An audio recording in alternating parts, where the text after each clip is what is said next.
कौन लोग हैं, कौन है ये लोग जो समाज के रूल्स और रेगुलेशन को तय करते हैं, जो महिलाओं के लिए नियम तय करते हैं? ये बाबा लोग बताएंगे कि महिलाओं के चरित्र को कैसे बरकरार रखना है, कैसे कमजोर करना है। महिलाओं को क्यों टारगेट किया जाता है, पुरुषों के किरदार पर क्यों उंगली नहीं उठाते? क्या इस देश में, समाज में पुरुषों को 4 जगह मुंह मारने की आजादी है? शर्म आती है ऐसे बाबाओं के बयान पे, और शर्म आती है उन महिलाओं पर जो सबसे ज्यादा ऐसे शर्मनाक बयानों पर तालियां बजाती हैं। अनिरुद्धाचार्य कौन होता है हमारे अधिकारों से वंचित करने वाला? ये सिर्फ और सिर्फ खोखली मानसिकता का नंगा नाच कर रहे हैं और उसी का जीता जागता सबूत है। ये एक सगुफा छोड़ते हैं कि समाज में कैसे मिडिल क्लास, मध्यम वर्ग की लड़कियां कॉलेज यूनिवर्सिटी जा रही है, नौकरी कर रही हैं, अपनी पहचान बना रही हैं। ऐसे इन्फ्लुएंस कर कर अपने दर्शकों को भ्रमित कर दो ताकि वो अपनी बच्चियों को घर में कैद कर कर रखे इज्जत के नाम पर।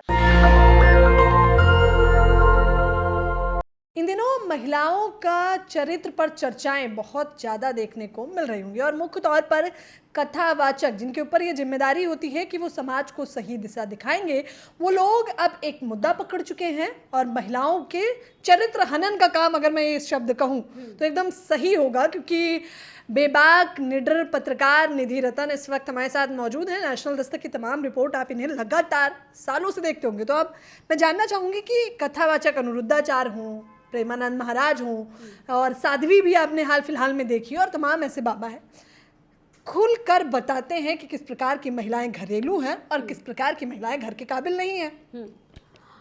मुझे लगता है कि बाबाओं का जो आजकल ये धर्म के नाम पर जो दुकान है वो कहीं ना कहीं अब ठप होती हुई दिखाई दे रही है। जब से अखिलेश यादव ने अनिरुद्धाचार्य का इंटरव्यू लिया है, उनकी अधूरी जानकारी एक्सपोज हो गई, तब से वो महिलाओं को उलूल जुलूल बोल के व्यूज़ बटोरना चाहते हैं। सोचिए, शर्म आती है ऐसे बाबाओं के बयान पे, और शर्म आती है उन महिलाओं पर जो सबसे ज़्यादा ऐसे शर्मनाक बयानों पर तालियां बजाती हैं।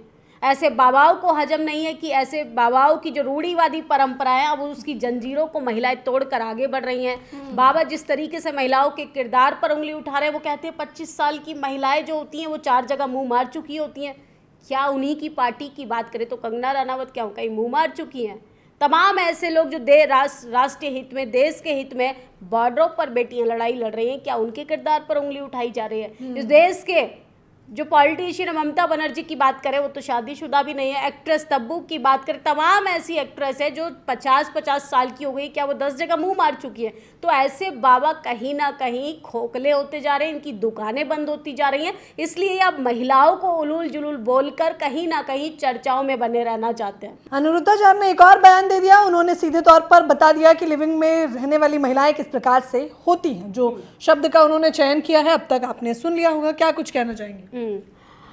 मुझे तो लगता है कि बाबा का जो महिला के प्रति सम्मान और ज्ञान दोनों होना चाहिए, वो अधूरा है। मुझे तो उनकी घर की महिलाओं की भी चिंता होती है कि उसकी घर की माँ, बहन और बेटी किस हालात में रहती होंगी। सोचिए, ये लोग, बाबा लोग ये क्यों नहीं कहते कि जो लिव इन में जिन पुरुषों के साथ रहती है वो भी चरित्रहीन होते हैं? महिलाओं को क्यों टारगेट किया जाता है? इस देश में अगर कोई महिला क्राइम करती है तो उसके जेंडर पर सवाल उठाया जाता है, उसको अपराधी की तरह क्यों नहीं देखा जाता? और लिव इन में रहने में क्या दिक्कत है भाई?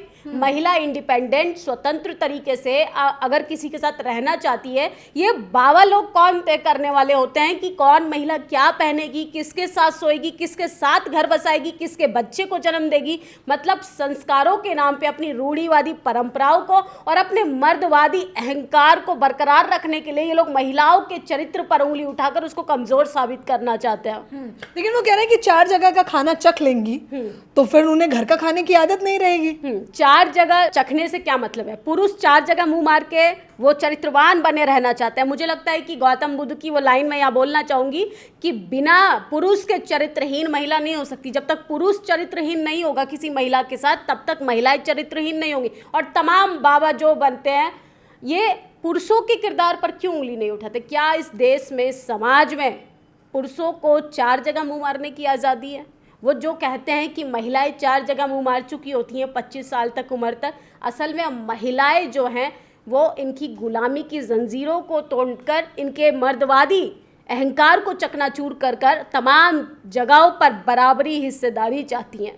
और संविधान जब सबको आज़ादी देता है तो ये कौन लोग हैं, कौन है ये लोग जो समाज के रूल्स और रेगुलेशन को तय करते हैं, जो महिलाओं के लिए नियम तय करते हैं?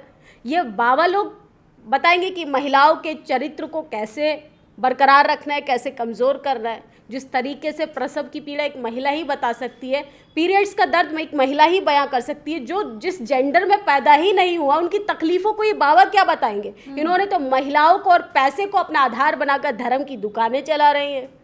बताइए, वो कह रहे हैं कि 14 वर्ष में अगर शादी कर दी जाएगी, कथावाचक का कहना है, तो फिर वो पति के हिसाब से चलेगी, पति के हिसाब से उठेगी, बैठेगी, खाएगी, पिएगी। लेकिन अगर 25 की हो जाएगी तो 4 जगह तो वो घूम आई है, तो वो तो समझदार हो गई। क्या इस देश में जो महिलाएं कॉरपोरेट सेक्टरों में काम कर रही हैं, देखिए किस समाज से आती हैं, उस समाज की महिलाओं को पहले घरों में रखें। मोनोपोली बना लिए कि बहुजन समाज की महिलाएं अब घर से बाहर निकलने लगी हैं, कॉलेज यूनिवर्सिटी जाने लगी हैं, तो उनके किरदार को इतना कमज़ोर बना दो कि 4 दीवारी में बैठी रहें।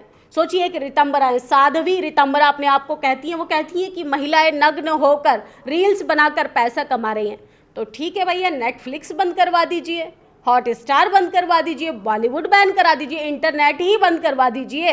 रील्स इंस्टा पे, ट्विटर पर गरीब तबका, मिडिल क्लास वर्ग के बच्चे रील्स बनाकर, गाना गाकर, अपने टैलेंट दिखाकर 4 पैसे कमा रहे हैं। तो रीतंबरा जी को दिक्कत है। कल तक जब इन्हीं की पार्टी के, इन्हीं की विचारधारा की पार्टी के लोग रिमोट से लहंगा उठा रहे थे, तमाम चीज़ें कर रहे थे, बियर पी के छमक छमक नाच रहे थे, तब इनको संस्कार याद नहीं आ रहे थे। आज जब गरीब बच्चे रील्स बनाकर अपने टैलेंट के दम पर अपनी एक पहचान बना रहे हैं, असल में इनको पहचान से भी दिक्कत है। इनको दिक्कत है कि कैसे सोशल प्लेटफॉर्म पर नाम फेम कमाकर एक अच्छा लाइफस्टाइल जी रहे हैं, उस तमाम चीज़ों से इन लोगों को दिक्कत है। कह रहे बदन दिखा के, साध्वी ने कहा कि बदन दिखा के महिलाएं छोटे छोटे कपड़े पहन के ये क्या करती हैं, व्यूज़ कमाती हैं, पैसा ऐसे कमाना है पैसा। अगर मैडम रितंबरा को छोटे कपड़ों से दिक्कत है, 6 महीने की बच्ची तो पूरे कपड़े पहनती है ना, 90 साल की महिला भी पूरे कपड़े पहनती है। इस देश में बलात्कार हो जाता है। आपने अभी सोशल मीडिया पर एक वीडियो देखा होगा, पूरा बुर्खा पहनी हुई महिला रास्ते में जा रही होती है, पीछे से एक व्यक्ति आके उसका ब्रेस्ट दबा लेता है। ऐसे मुद्दों पर क्यों नहीं बोलती है रितंबरा जी? क्या उन्हें सिर्फ सोशल मीडिया पर जो लोग अपने काम को आगे बढ़ाना चाह रहे हैं, अपने टैलेंट के दम पर अपनी पहचान बना रहे हैं, उन लोगों को टारगेट कर रहे हैं? अरे टारगेट करना है आप तमाम बड़ी बड़ी एक्ट्रेस को कीजिए। सबसे ज़्यादा तो अर्धनग्न होकर एक विशेष वर्ग की महिलाएं पैसा कमा रही हैं, उनके सोशल प्लेटफॉर्म बंद करवा दीजिए। और सबसे ज़्यादा अश्लील जितनी ज़्यादा नेटफ्लिक्स और अमेज़न पर आती हैं उसको बैन करवा दीजिए, वहाँ इनका जोर नहीं चलेगा। ये एक सगुफा छोड़ते हैं कि समाज में कैसे मिडिल क्लास मध्यम वर्ग की लड़कियां कॉलेज यूनिवर्सिटी जा रही हैं, नौकरी कर रही हैं, अपनी पहचान बना रही हैं। ऐसे इन्फ्लुएंस कर कर अपने दर्शकों को भ्रमित कर दो ताकि वो अपनी बच्चियों को घर में कैद कर कर रखें इज्जत के नाम पर। बताइए, पुरुषों ने आप लोगों को इजाजत दे रखी है कि कमाएं, पिता ने आपको इजाजत दे रखी है कि पढ़ें, तो जितनी इजाजत दे रखी है उतना ही पैर पसारिए, जितनी चादर है केवल उतना। मुझे लगता है कि हमने भी पुरुषों को आज़ादी दी है, पुरुष मर्यादा में रहे, अपनी जाति और अपनी सर्वश्रेष्ठता का अहंकार महिलाओं की योनि से तो ना जोड़े, महिलाओं को देवी ना समझे, महिलाओं को इंसान समझे और उन्हें भी अपने संवैधानिक अधिकारों के प्रति वैसे ही जीने दें जैसे इस देश में, इस समाज में पुरुष जीना चाहता है। लेकिन वो बता रहे हैं कि महिलाओं के एक दायरे होते हैं। महिला का काम होता है घर चलाना, बोलना, चुप रहना, थोड़ा घर समेटने वाली कलाएं महिलाओं में होनी चाहिए। फिर तो मुझे लगता है इस देश के सर्वोच्च पद पर जो राष्ट्रपति महामहिम है उनको इस्तीफा दे देना चाहिए, क्योंकि वो तो विधवा भी हैं, वो तो आदिवासी भी हैं और ऊपर से महिला भी हैं, उस वर्ग से आती हैं जिस वर्ग को ये लोग अभी भी संवैधानिक मूल्यों से कोसों दूर रखे हुए हैं। ये लोग ज़बरदस्ती मनुस्मृति थोपना चाहते हैं और ये चाहते हैं कि महिला पैर की जूती रहे। कि महिलाएं, क्योंकि निधि मुझे लगता है कि आत्मनिर्भर हो रही हैं, पुरुषों को ये समझ आ रहा है कि उनके पाखंडवाद को, और मुख्य तौर पर उन पुरुषों को जो ये चाहते थे कि पैर की जूती बनी रहे, अब उन्हें समझ आ रहा है कि वो तो दरकिनार करने लगी हैं, डाइवोर्स भी लेने लगी हैं और कहने लगी हैं कि भाई शादी के बाद तो हम नौकरी करेंगे भैया, करनी है तो करो वरना मत करो। डाइवोर्स महिला लेती नहीं है, उनको मजबूर किया जाता है। महिलाएं काम कर कर काम पर लौटती हैं, पुरुष काम कर कर आराम खोजना चाहता है, बीवी पैर दबाए, रोटी उसको बिस्तर में ला के दे और बिस्तर गर्म भी करे। मुझे कहने में कोई शर्म नहीं है, लेकिन महिलाओं को काम करने के बाद ऑप्शन, सोचिए हमारे देश में, हमारे समाज ने इतनी प्रगति की है कि महिलाओं को सिर्फ आज़ादी के नाम पर उनको नौकरी दी है तोहफे में, उनको अधिकार देने के बजाय सिर्फ उनको नौकरी करो, और नौकरी भी ऑप्शन के तौर पर कि तुमको टीचर बनना पड़ेगा ताकि तुम घर भी संभाल पाओ और नौकरी भी कर पाओ। ये तमाम जो बाबा जैसे वो लोग हैं जो सोशल प्लेटफॉर्म के माध्यम से एक्सपोज हो गए हैं, ऐसे रोज़मर्रा की ज़िंदगी में, हमारे घर में, हमारे समाज में, जहाँ हम अपने आसपास ऐसे सोच के लोगों से रोज़ प्रभावित होते हैं। महिलाएं हर कदम पर ऐसे लोगों रूबरू को होती हैं, हम रोज़ रूबरू होती हैं। और आप देखिए कि किस तरीके से फिर हैरेसमेंट भी होता है, मेंटली हैरेसमेंट तो होता है, सेक्सुअल हैरेसमेंट अलग होता है। पब्लिक ट्रांसपोर्ट में आप ट्रैवल नहीं कर सकते हो, किस तरीके से। और ये लोग कहते हैं कि महिलाएं चार दीवारी में रहे, आखिर महिलाओं को खतरा किससे, इस पर बात क्यों नहीं होती है। महिलाएं पढ़ना अगर बंद कर रही हैं तो किसकी वजह से कर रही हैं। अगर महिलाएं अपने विचारों को व्यक्त नहीं कर पा रही हैं, सोचिए जब महिला मर्डर कर रही हैं तो सोचिए महिला ने कितना कुछ झेला होगा। तो क्राइम के पीछे की जड़ तक क्यों नहीं जाते हैं, लेकिन उसके जेंडर को डिफाइन कर लेते हैं। एक महिला अपराध करती है तो 100 महिलाओं की किरदार पर उंगली उठाया जाता है, 100 महिलाओं को कैरेक्टरलेस साबित किया जाता है। और जो महिलाएं पढ़ी लिखी होती है, आप देखिए जो हमारे देश के लिए काम कर चुकी है, दिशा पाटनी की जो बहन है, जो मेजर रह चुकी है, रिटायर मेजर को गालियां दे रहे हैं लोग सिर्फ इसलिए कि उन्होंने बाबा से सवाल कर लिया कि भाई लिव इन में रहने वाली महिलाएं गलत कैसे हो गई। क्या इस देश में अपने विचार व्यक्त करने की सिर्फ महिलाओं को आज़ादी नहीं है, सिर्फ पुरुषों को आज़ादी है। राजनीति में जाना होगा पुरुषों को, समाज में बोलना होगा पुरुषों को। सोचिए एक महिला जब एक मर्द पैदा कर सकती है, वो अपने विचार पैदा नहीं कर सकती, वो अपने विचार बयां नहीं कर सकती है। क्या हमने कभी अपनी घर की महिलाओं से पूछा है कि क्या वो सोचती हैं, कैसे वो रहना चाहती है, कैसे वो नौकरी करना चाहती है, कैसे समाज में बढ़ना चाहती है। ये बाबा सिर्फ महिलाओं को ठग कर, महिलाओं को उलूल जुलूल बोलकर अपनी सिर्फ दुकानें चलाना चाहते हैं। असल में ये तमाम बाबाओं को देखेंगे, इनकी एक लॉबी बनी हुई है। एक बाबा है धीरेन्द्र शास्त्री, कुछ ऐसे और भी बाबा हैं जिनका विरोध करोगे सबसे ज़्यादा इनके कट्टर समर्थक हमें जान से मारने की धमकी देने लगते हैं। अगर आप पत्रकार हो तो आपके रेप करने की धमकी देंगे, आपको ऐसे ऐसे शब्द बोलने लगते हैं उलूल जुलूल कि हम चैनल पर बोल नहीं सकते। सोचिए कितनी गालियां सुनते हैं हम इन लोगों की, सिर्फ इसलिए कि हमें अपने अनुसार, संविधान जो हमें आज़ादी दे रहा है, वो अनिरुद्धाचार्य कौन होता है हमारे अधिकारों से वंचित करने वाला, वो तमाम बाबा और ये रितंबरा तय करेंगी कि हमें कैसे रहना है। सोचिए ये लोग डरते हैं उन तमाम औरतों से जो किसी से नहीं डरती।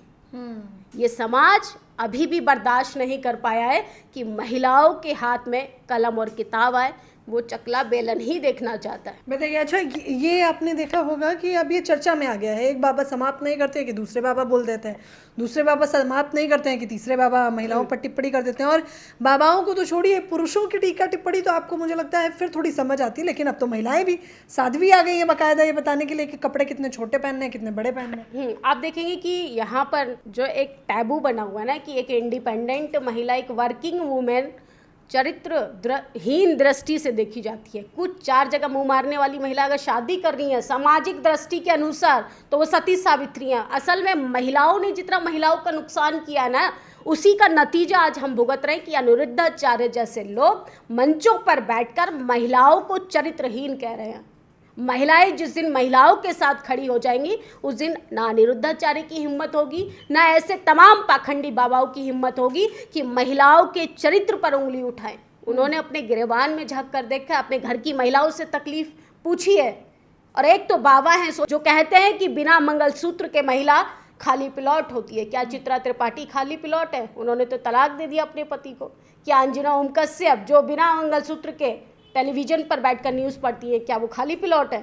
सोचिए किस तरीके से महिलाओं को बदनाम किया जा रहा है। ये सिर्फ और सिर्फ खोखली मानसिकता का नंगा नाच कर रहे हैं और उसी का जीता जागता सबूत है। मैं महिला हूँ, मुझे अपने महिला होने पे गर्व है। हाँ, अगर कोई मेरे अधिकारों के खिलाफ बोलेगा, कोई मेरे जेंडर पर बोलेगा और किसी भी महिला के किरदार पर बोलेगा, मैं तो जवाब दूंगी, क्योंकि हम महिला हैं, हमें दर्द की पीड़ा पता है, हम इस समाज में क्या सहते हैं वो अनिरुद्धाचार्य या तमाम सो कॉल्ड बाबा धीरेन्द्र शास्त्री लोग नहीं जान पाएंगे। तमाम वो महिलाएं जिनको विरासत में संपत्ति मिलती है, जो संघर्ष से भागती हैं, उन महिलाओं को नहीं पता है। वो घर में बैठकर सिर्फ काम करती महिलाओं को ये कहती हैं कि वो चरित्रहीन है, वो चार जगह सोकर आ रही है। जिस दिन महिलाओं के सम्मान के साथ खड़ी होंगी उस दिन शायद इस समाज में सोशल चेंज आएगा। और बंद कीजिए महिलाओं की योनि से अपने मर्दवाद का अहंकार जोड़ना। हम इंसान हैं, हमें देवी मत समझिए, हमें इंसान ही समझिए और हमें महिलाएं समझिए। आज संविधान ना होता तो आज सर्वोच्च पद पर एक महिला नहीं होती हैं। आज अगर संविधान नहीं होता तो आज तमाम जो महिलाएं अपनी पहचान से कहीं ना कहीं वंचित रह जाती। कौन जानता उन तमाम महिला सांसदों को जो देश को रिप्रेजेंट करती हैं। अगर रितंबरा को वाकई में नाच गाने से दिक्कत है, स्मृति ईरानी को बंद करवा देती। क्यों पॉलिटिशियन बनाया और वापस फिर से सीरियल में भेज दिया उनको? बंद करवाइए उन तमाम प्लेटफॉर्म को जहाँ से इसकी शुरुआत हुई है। आप जड़ पर बात नहीं करेंगे और आप कह रहे हैं कि महिलाएं जो है चरित्रहीन होती हैं। असल में ये लोग चाहते हैं कि इनको कॉलेज यूनिवर्सिटी में महिलाएं ना जाएं, इनके प्रवचनों को सुनने के लिए इनके पंडालों में जाएं और वहाँ पर महिलाओं की तस्करी होकर ये लोग गोरख धंधा कर पैसे कमाएं। पत्रकार निधि रतन ने तो बकायदा पाखंड की धज्जियां उड़ाकर रख दी है और एक बात इनके इंटरव्यू से साफ हो जाती है, जिस प्रकार से इन्होंने जवाब दिया है, मुझे लग रहा है तमाम रूढ़िवादी सोच के लोगों को इससे मिर्ची तो लगने वाली है ही। लेकिन एक बात और साफ हो जाती है जो निधि रतन ने इंटरव्यू के दौरान कही। इन्होंने कहा कि दुनिया डरती है उन औरतों से जो दुनिया से नहीं डरती और इनकी बातों में वो दम आपको देखने को भी मिला। फिलहाल इस खबर के बारे में जिस प्रकार से हंसते मुस्कुराते हमने इंटरव्यू किया है, आप लोग भी मुझे अपनी प्रतिक्रिया जरूर दीजिए। नेशनल दस्तक की आपसे गुजारिश है कि अगर इसको बचाना चाहते हैं तो नेशनल दस्तक को सब्सक्राइब करने के लिए रेड कलर के सब्सक्राइब बटन को दबाएं, फिर बेल आइकन की घंटी दबाएं। नेशनल दस्तक को बचाने के लिए बहुत जरूरी है कि हर खबर को शेयर करें, लाइक करें, कमेंट जरूर करें।